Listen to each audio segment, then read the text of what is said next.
Hello everyone, কেমন আছো তোমরা সবাই? তো থাম্বনেল দেখে তোমরাও নিশ্চয়ই ভাবছো যে কলকাতায় এত বড় রথযাত্রা আবার কোথায় হয়। তো আজকে সেই ভিডিওটা আর যত ডাউটস আছে সব ক্লিয়ার করার জন্যই আজকের এই ভিডিওটা আমি বানিয়েছি। তো চলো, কোথায় আছে আর এই রথযাত্রাটা কেমন হয়, কিভাবে হয়, সব কিছু তোমাদের এই ফুল ভিডিওতে আমি তোমাদের বলে দেবো। তবে প্রথমেই তোমাদেরকে আমি দেখিয়ে দেবো 2026-এর রথযাত্রা কেমন হয়েছিল আর কীরকম ভিড় হয়েছিল, তার একটা সুন্দর মুহূর্ত তোমাদের সাথে শেয়ার।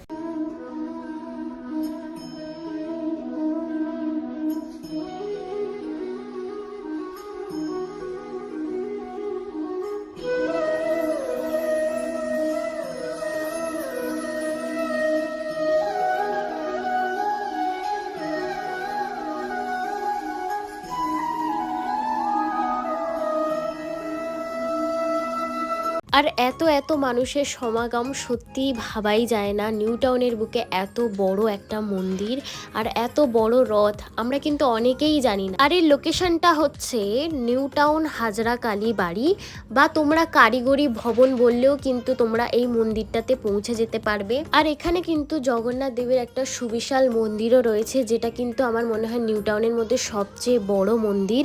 তোমরা কিন্তু এখানে আসতেই পারো। আর এই মন্দিরে কিন্তু প্রতিদিনই ভোগ বিতরণ করা হয়। এই মন্দিরে জগন্নাথ ঠাকুর ছাড়াও কিন্তু এখানে রাম, লক্ষ্মণ, সীতা এবং হনুমানজিরও বিগ্রহ দেখতে পাবে। আশা করছি আজকের ভিডিওটা তোমাদের ভালো লেগেছে। আর যদি ভালো লেগে থাকে একটা লাইক করে দিও, আর আমার চ্যানেলটাকে কিন্তু সাবস্ক্রাইব করতে ভুলো না এরকম ভিডিও বারবার পাওয়ার জন্য।